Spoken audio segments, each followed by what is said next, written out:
75-year-old male back pain, 211 Silver Hollow Road, between Lane Road and Crosspatch Road. Você, sozinho com seus pensamentos, alguma vez já se perguntou se seria capaz de matar alguém? Com certeza essa ideia passou pela cabeça e passa pela cabeça de muita gente. Já se perguntou se esse seria um denominador comum entre os humanos? O que faz com o pensamento é o que te torna bom ou mal. No campo teórico, imaginativo, nós não podemos fugir disso.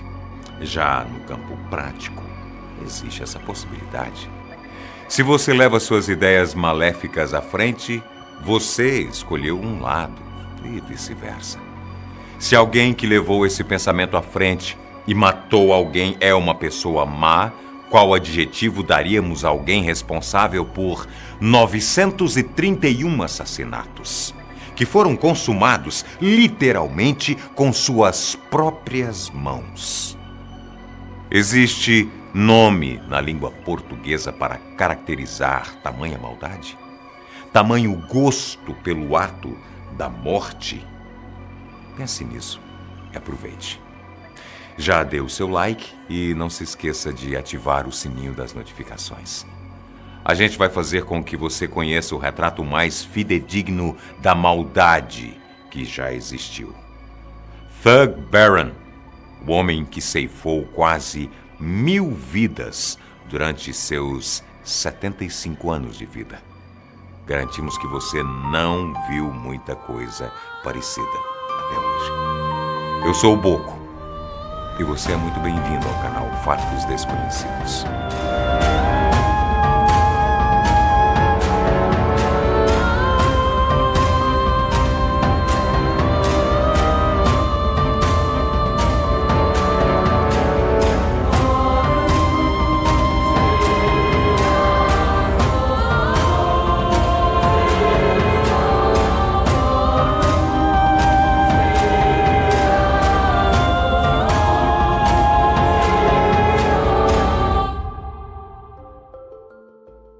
Thug Baron nasceu em 1765 no norte da Índia, em Jabalpur. Era um jovem sikhista normal daquela época. Vivia sob os dogmas da religião, bem como seus conterrâneos. Vale lembrar que naquela época a Índia já possuía uma população grande e que diferentes religiões viviam em comunhão. Conhecidamente calmo e introspectivo, ele, por um tempo, não demonstrava muito entusiasmo com nada. Entretanto, em sua juventude, entrou num grupo não muito ortodoxo perante os costumes da época, chamados de thugs. Eles eram homens de variadas idades que se reuniam para a prática de crimes. Foi para lá a convite de um amigo bem próximo. Esses delitos, entretanto, não eram leves. Se dividiam entre roubos grandes e assassinatos silenciosos. Não à toa que a palavra thug em inglês deriva-se da língua hindu da época. Na língua inglesa significa criminoso, bem como na época da qual estamos falando. De volta ao mundo dos crimes, o grupo era bem delimitado em suas posições. Suas vítimas eram, em maioria, viajantes, e a sua formação era bem plural, levando em conta a época em que surgiram. Havia aqueles que acreditavam no islamismo, o hinduísmo e o sikhismo, todos eles em prol da maldade. Mas, originalmente, o grupo surgiu para adorar a deusa hindu Kali, na primeira virada de milênio. Para isso, necessitavam fazer oferendas que envolviam sangue em geral. Entretanto, eles se aproveitaram e criaram uma cultura de roubo póstumo perante um assassinato, o que é um roubo posterior. Mas, voltando ao caso, Baron por lá ganhou grande notoriedade, o que culminou em sua liderança rápida. Era um dos arquitetos do crime na região e mentor daqueles que entravam neste mundo sujo. Nesse meio, desenvolveu seu lado assassino e frio. E, como você percebeu, se desenvolveu além das expectativas. Ultrapassou todos os limites, se é que eles haviam sido estabelecidos. Com a desculpa do roubo, a oportunidade para sua matança era perfeita. O grupo tinha um jeito bem específico de acabar com a vida de suas vítimas. Utilizavam um lenço usado em ocasiões especiais. Com isso, estrangulavam suas vítimas até que não houvesse 1 milímetro cúbico de ar dentro de seus pulmões. Mas Beram tinha um pequeno toque especial. Usava um medalhão grande e pesado para pressionar o pescoço dos pobres coitados que acabavam em suas mãos. Com a pressão do local, o processo era mais rápido. A falta de ar era mais grave e levava as pessoas a óbito em menos tempo. Tug Beram prezava pela eficiência. Todo o seu método criminoso era bastante ensaiado. Disfarçado de guia, se dispunha a ajudar quem desembarcava por lá. Fazia de tudo para que suas vítimas em potencial se sentissem bastante confortáveis. Ganhava a vida pela confiança, através de uma tenebrosa parceria com a morte. Mostrava tudo aquilo que brilhava aos olhos do viajante até que, algum tempo depois, chegassem a um ponto inóspito. De lá, só Beram saía. Os mortos eram enterrados em seus leitos de morte. A cada vez que cumpria esse roteiro, voltava mais rico para perto de seus amigos assassinos. Graças à eficiência mortífera de Beram, o grupo inteiro ficou famoso. Como consequência, acabou se expandindo. Era um grupo de extermínio sem qualquer intenção justiceira. A motivação era declaradamente criminosa. Durante um tempo, o montante de pessoas era de 2.000 integrantes. 2 milhares de criminosos dispostos a matar sem qualquer escrúpulo. Não menos importante, vale lembrar que eles eram exemplos de organização. Para não serem descobertos com facilidade, inventaram uma linguagem de sinais própria. Os membros conseguiam se infiltrar em diversos lugares sem serem percebidos. Beram parecia o mais disposto a ser o bode expiatório do grupo. Era aquele que mais matava. Com seu método infalível, acumulou mortes em seu currículo de assassinatos.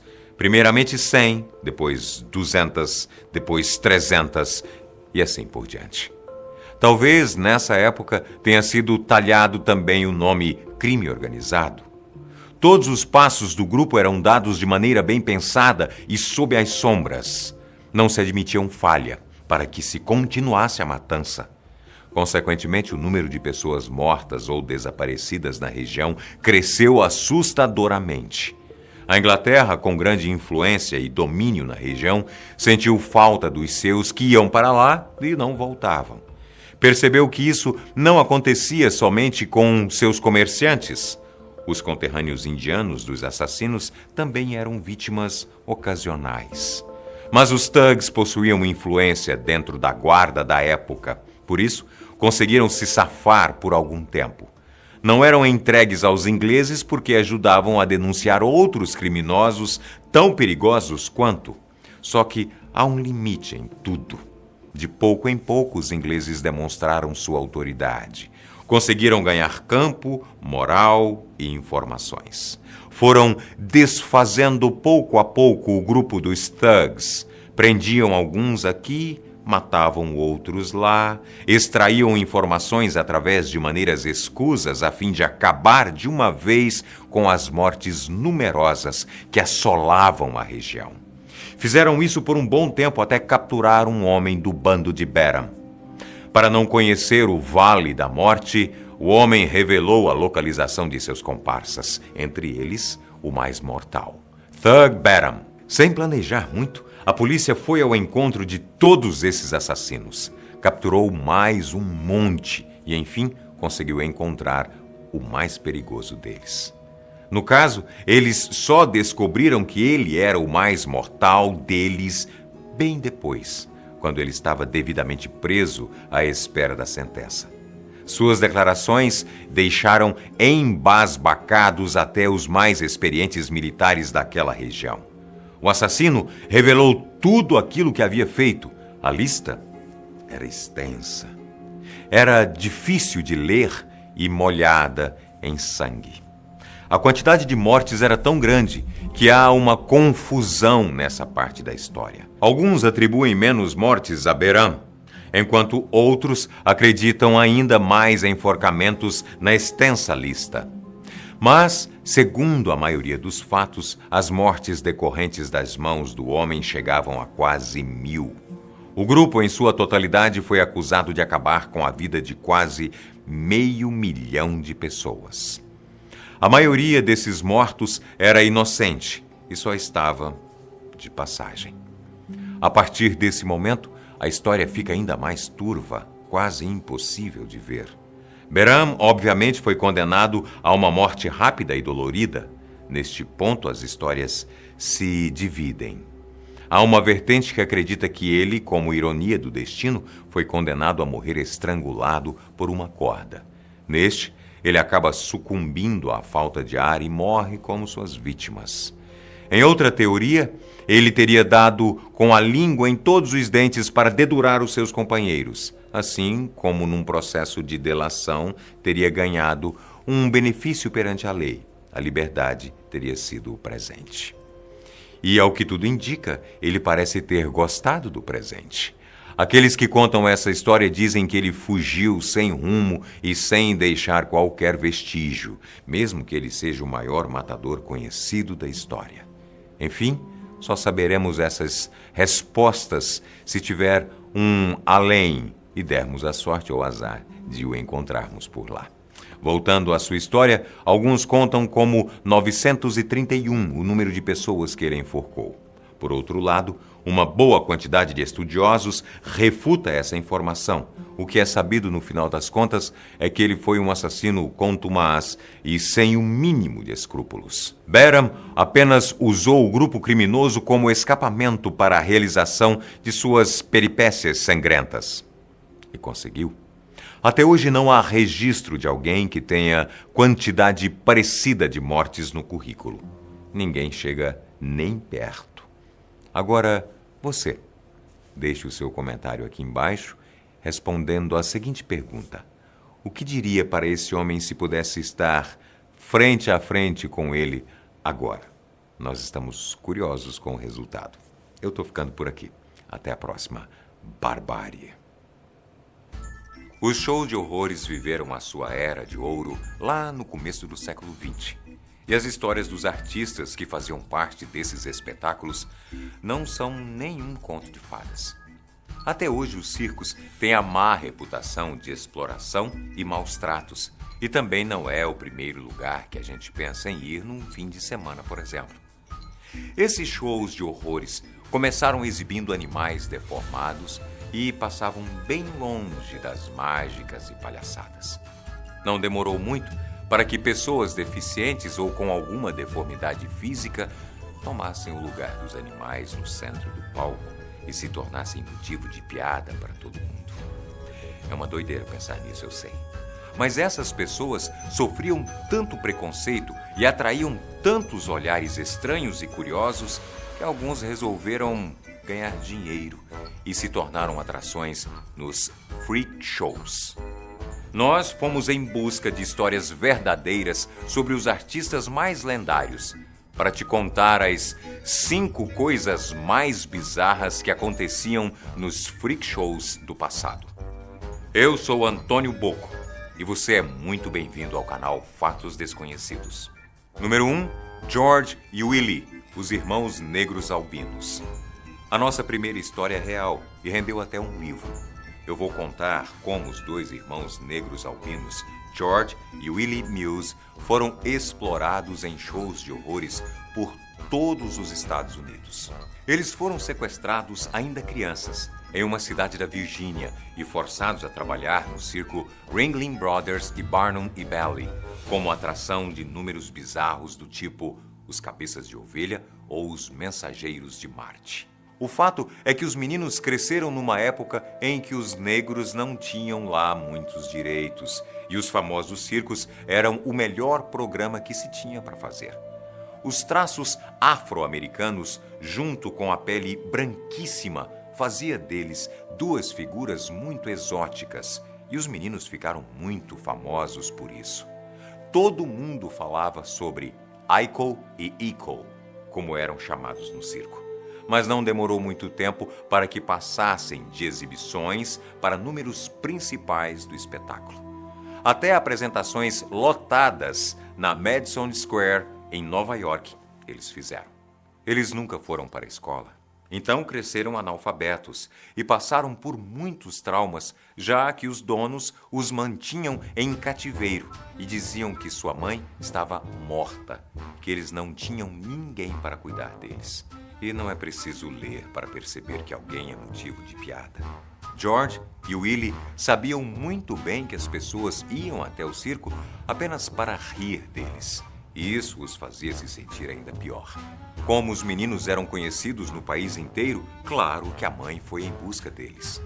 O livro, que conta toda a história, diz que ela procurou os meninos e passou boa parte da vida tentando levar eles de volta para casa. De família simples, negra e, como a maioria, analfabeta, ninguém dava moral e os meninos continuaram no circo até que uma outra atração fosse ainda mais lucrativa. Número 2, Grady Stiles, o Menino Lagosta. Quem já viu a 4ª temporada de American Horror Story bateu o olho na foto de Grady e lembrou do personagem Jimmy Darling, que foi inspirado no caso real desse cara, também conhecido como Homem Lagosta. A deformação que ele tinha nas mãos e nos pés era genética, e Grady foi a 4ª geração dos Stiles que nasceu com ectrodactilia. Faltavam dedos em seus membros e isso fazia parecer que ele tinha garras de lagosta no lugar de mãos humanas. Mas o homem lagosta da vida real não era tão simpático e paciente quanto o da ficção. Grady era alcoólatra e extremamente violento. Ele só conseguia se mover rastejando ou com a ajuda de uma cadeira de rodas. Mas a dificuldade para se movimentar não impedia que ele desse cabeçadas violentas para machucar as pessoas. Não foi surpresa nenhuma ele ter sido acusado e condenado de assassinato quando matou o noivo da filha um dia antes do casamento porque não gostava do relacionamento deles. Grady Stiles foi ator de circo quase a vida toda, seguindo o caminho do pai, que já fazia números em atrações itinerantes. Quando as caravanas entravam em recesso durante o inverno, muitos artistas iam para suas casas em Gibsonton, na Flórida, e foi lá que Grady foi assassinado em 1992. Ninguém gostava dele. Era detestado e odiado por todo mundo à sua volta. E o filho dele, Grady Stiles III, revelou em um documentário que o meio-irmão foi até o vizinho dizendo que eles precisavam fazer alguma coisa depois de ver o padrasto vociferando após um comentário da sua mãe. Essa declaração foi bem diferente da versão contada no tribunal que condenou o assassino Chris Wyant a 27 anos na cadeia. Só por curiosidade, uma foto de Grady Stiles, ainda criança, estrelou a capa do álbum Freak Show, da banda australiana Silverchair, que encerrou a carreira em 2011. Número 3, Samuel Parks, o Homem-Sapo. Por maiores que sejam as limitações e dificuldades, as pessoas com má formação se esforçam para ter uma vida como qualquer outro ser humano, mas não sem enfrentar sofrimentos dolorosos. Literalmente. Esse foi o caso de Samuel Parks, que eu vou chamar de Sam, mais conhecido pelo nome de Hop, o Homem-Sapo. A primeira vez que Sam veio a público foi durante um evento de medicina numa feira em Chicago. Ele já tinha lá seus 19 anos e os especialistas explicaram neste evento que Sam tinha nascido com um esqueleto muito frágil e ossos extremamente fáceis de quebrar. Já deu para adivinhar que as consequências disso eram fraturas, dor e sofrimentos constantes. Mas como tudo tem um lado bom e ruim, Sam usava as inúmeras lesões como publicidade para atrair cada vez mais gente para suas apresentações, tendo contado mais de 50 ao longo da vida. E foi justamente o aspecto retorcido das pernas, por causa dos machucados, que lhe renderam o nome de Homem-Sapo. Sam nunca quis depender dos outros para fazer as coisas e sempre tentava inúmeras vezes antes de pedir ajuda. E para depender cada vez menos da família, que já era bem pobre, ele fazia aparições em museus e na rua em troca de algum dinheiro. Ele chegou a se casar, mas a felicidade não durou muito tempo, porque seu agente roubou todo o dinheiro que ele tinha guardado e deixou o casal sem um tostão furado. Lá foi Sam novamente ser motivo de piada para conseguir o dinheiro das pessoas. Depois de conseguir recuperar o que tinha perdido, ele e a esposa quiseram filhos. Durante o nascimento do segundo, tudo deu muito errado e Sam perdeu o filho e a esposa. Imagine a situação de um homem que mal se aguentava nas pernas ter de cuidar de uma criança pequena. Parece novela mexicana de tanto sofrimento. Depois de uns anos achando que a vida tinha acabado, Sam reencontrou o amor em uma artista de show de horrores, famosíssima, a princesa Wiwi. Os dois foram considerados o casal mais bizarro do mundo, um homem com uma formação que parece um sapo e uma das menores mulheres do mundo. Sam viveu até os 49 anos, quando já não fazia mais números no circo. Número 4, Isaac Sprague, o esqueleto humano. Este é um caso curioso que nunca foi comprovado cientificamente do que se tratava. Isaac Sprague era conhecido como o esqueleto humano, e a explicação mais lógica que se tem até hoje, mas sem provas, é de que ele sofria de uma atrofia muscular severa e progressiva. A verdade é que Isaac nem sempre teve essa aparência esquelética. Foi a partir dos 12 anos que os pais perceberam que o menino estava ficando cada vez mais magro, mas continuava a comer normalmente como qualquer outra criança saudável. Ele ficou tão magro, mas tão magro, que pouco esforço era suficiente para fazer ele cansar. A carreira de ator de circo começou quando uma caravana estava passando pela cidade de East Bridgewater, em Massachusetts. Um dos donos da caravana ofereceu um emprego para Isaac, que ficou com a pulga atrás da orelha e não aceitou de primeira. Mas, depois de ver que poderia ganhar até um bom dinheiro se exibindo e causando sensacionalismo por causa da sua aparência, ele topou iniciar as turnês. Sprague ficou tão famoso que não demorou muito para que P.T. Barnum, em pessoa, solicitasse uma apresentação dele. Esse cara, P.T. Barnum, era o bambambam dos circos na época e foi um empresário de sucesso que fundou o circo Ringling Brothers e Barnum e Bailey, que eu te contei lá no começo do vídeo.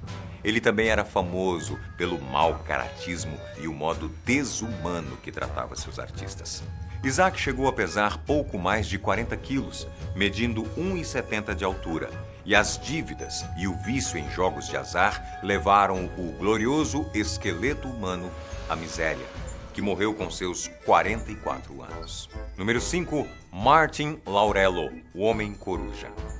Gente, depois de tantos vídeos com um caso mais bizarro que o outro, eu achava que já tinha visto e ouvido falar de tudo. Mas nada me preparou para a história de um homem que conseguia girar a cabeça 180 graus. Parece cena do filme O Exorcista, não é? Mas esse é o caso real de um cara chamado Martin Emmerling, que ficou famoso como Martin Laurello. Martin era de origem alemã e veio de Nuremberg para os Estados Unidos por volta de 1920. Ele já era uma atração na Europa, no circo Dreamland, mas foi trabalhando nas principais caravanas americanas que ele fez a sua fama. Espetáculo após espetáculo, Laurello arriscava a própria vida para ouvir o som dos aplausos. As chances de sofrer uma séria lesão na coluna, deixando ele sem movimentos, eram muito altas. Sem falar que isso fazia ele viver no limite da morte, literalmente. Apesar de ser uma pessoa sem deformidades e tão comum quanto você e eu, Martin era um homem que parecia ter a amargura de alguém que passou pelo pior na vida. Não era nada simpático e tinha ideias que compactuavam com o nazismo, que só contribuíram para que ele fosse alguém de poucos amigos. Depois de muitas brigas e confusões com os donos dos circos Auditorium e Barnum e Bailey, onde ele passou 10 temporadas, Martin se aposentou e não deu notícias para mais ninguém. Os boatos contam que ele morreu nos anos 50 de uma doença do coração. Só por curiosidade, esse circo que tanto falei, o Ringling Brothers e Barnum e Bailey, foi um dos espetáculos de show de horrores mais conhecidos do mundo pelo grande elenco de atrações especiais. Em janeiro de 2017, a companhia anunciou que em maio o circo fecharia as cortinas de vez, depois de 146 anos funcionando. Mesmo que o espetáculo já não fosse mais conhecido pelas então consideradas aberrações, os custos ficaram altos demais para continuar. Olha, gente, tem cada artista desse elenco que deixa a gente de queixo caído com as histórias de preconceito e exploração. Mas, fala aí, qual desses casos te deixou mais impressionado? Conhece outro que seja tão bizarro quanto esses? Então, aproveita os comentários e conta tudo pra gente aqui embaixo. Espero você no próximo. Até lá.